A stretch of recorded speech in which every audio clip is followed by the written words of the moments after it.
of American jobs could be replaced by AI, as research also suggests that 3 million low-skilled jobs could disappear in the UK by 2035 due to artificial intelligence.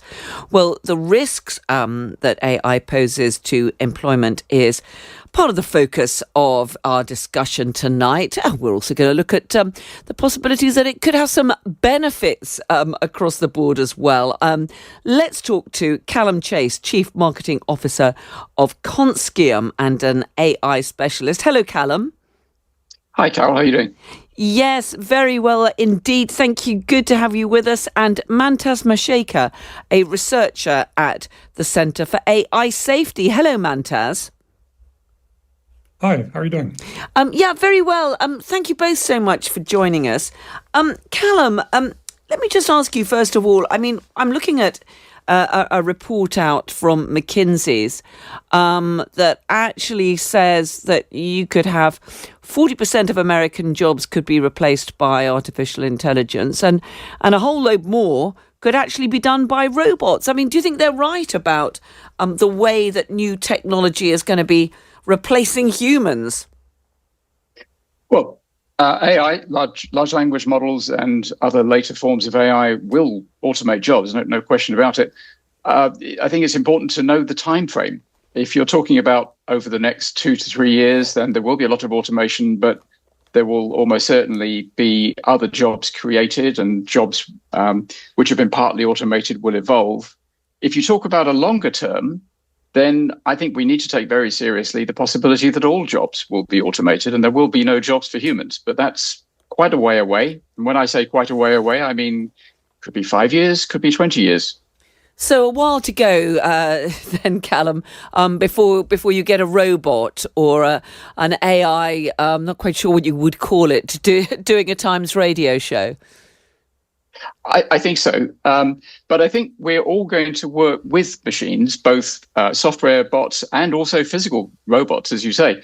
It's interesting how many companies are now releasing robots which seem actually pretty good. You know, they can iron shirts and they can walk around. But most of what we work with will be software, large language models at the moment. And I think it's really important to distinguish between this short-term period where there'll be lots and lots of automation and people are going to have to change their jobs and possibly change industries quite regularly. Now, it's going to be very disruptive. From the longer-term issue where, you know, there are no jobs for humans and we need to figure out how to completely change the economy. Well, a lot to think about there. Mantas, do you agree with that? Do you think that in the short term we're just looking at perhaps more use of robots to do some of, I mean, such as we're already seeing, aren't we, in factories, assembly lines and so on, the sorts of jobs that are not particularly popular for humans in any case? Or do you think we're already seeing big strides beyond that? I do agree. It's very well put. I think it's likely, actually, that the ordering of which jobs are automated will be a little unintuitive. We've seen already that current large language model-based AI has been incredibly helpful for automating software development, and many in the field think that that might actually be one of the first sort of professions to be fully automated, despite that not really being what you might have expected 10 years ago. So yeah, it might be that, you know, many creative jobs, many sort of high-paying knowledge work, research-style jobs are automated before lots of jobs, especially involving physical labor, since that's on a slower trajectory at this point. So, sorry, just to be clear on that, Mantas, what you're saying is that work that's currently done by researchers, I mean, people already find that they're turning to ChatGPT rather often, aren't they, to find out stuff. You think that is where we're going to see the biggest progress in the immediate few years?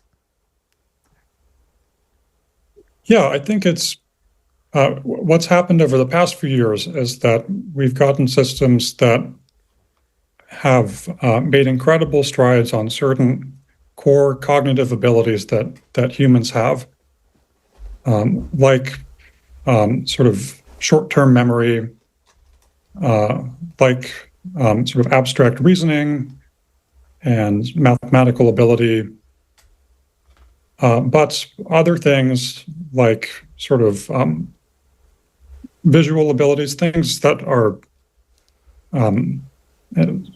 more involving long-term agency, are still on the horizon. Unclear exactly when those will be solved. So what the result of this is that the things that will be automated first are things that are more in the domain of sort of text, which is almost all programming can be done purely through text.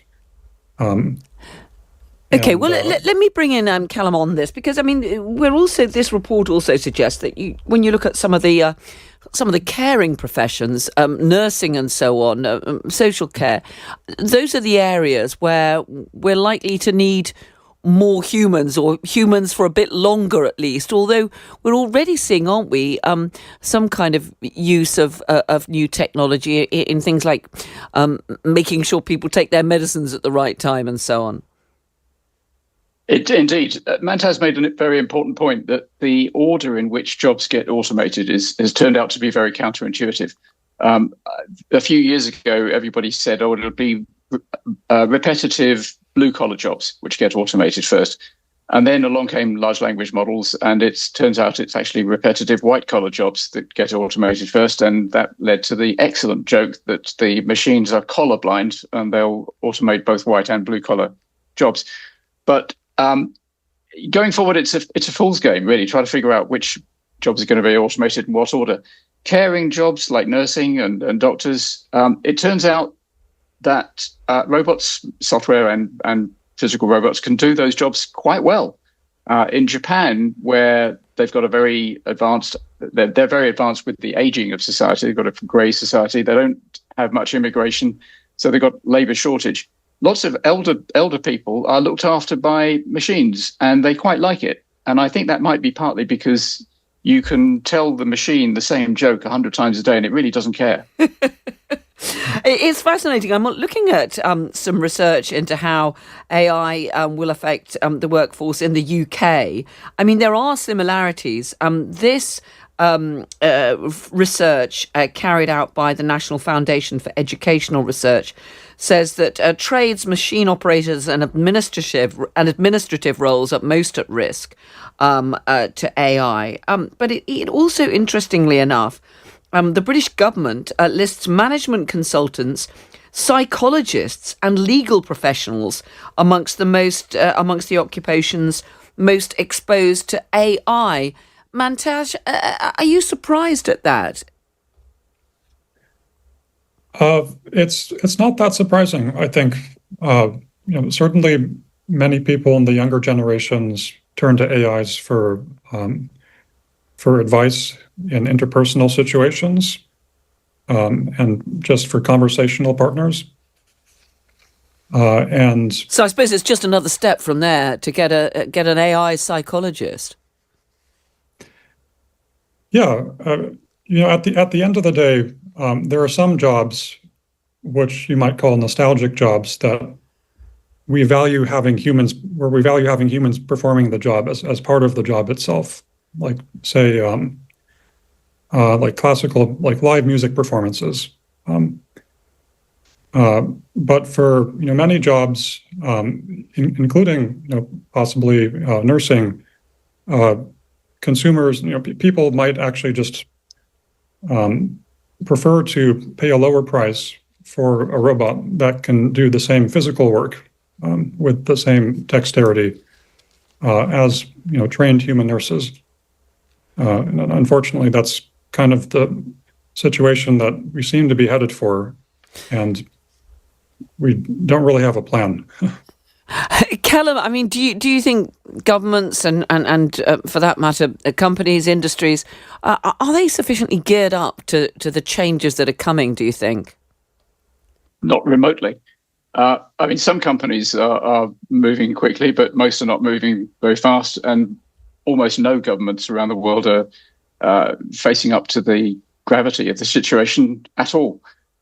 In the short term, as I say, it's a fool's game to try to figure out what order different professions are going to get automated in. Pretty much every profession is going to get at least partly automated, whether it be nursing or plumbing or being a trainee accountant. And we all need, as working people, we all need to figure out how best to work with AI, because we're in a competitive environment where other people are doing that. And so if you want to do well, you need to be very good at working with AI. But longer term, as I said, I think the really big question is, if and when we get to the point where machines can do everything that we can do for money, cheaper, better, and faster than we can, and that will happen unless we stop developing them, or unless there's some kind of silicon ceiling that they can't break through. Doesn't seem likely. If and when that happens, we're going to need a very much revised economy, and we're just not planning for this. An economy in which machines do all the jobs could be a brilliant world, because humans could get on with doing the important things in life, like having fun and socializing and exploring and traveling and learning.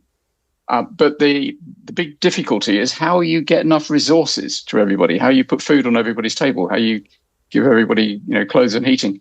If all the value in the economy is being generated by AI, then the value will probably be owned by OpenAI, Google, DeepMind, and Anthropic. And are they really going to share it equally all around the world?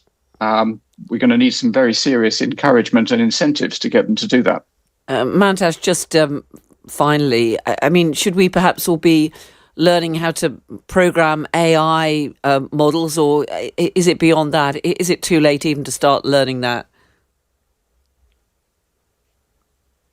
I think it's a tough question. What should people entering the workforce be planning for and learning at this stage? I think probably the best thing is just to, figure out how to use these tools. As Colin was saying, in the short term, there will be great productivity boosts. But the question is really, I fully agree, in the long term, how do we manage this concentration of power away from humans and into AIs and the people that control them? Mantas Mazeka from the Centre for AI Safety, and Callum Chase of Conskium. Really good to speak to you both. Thank you so much.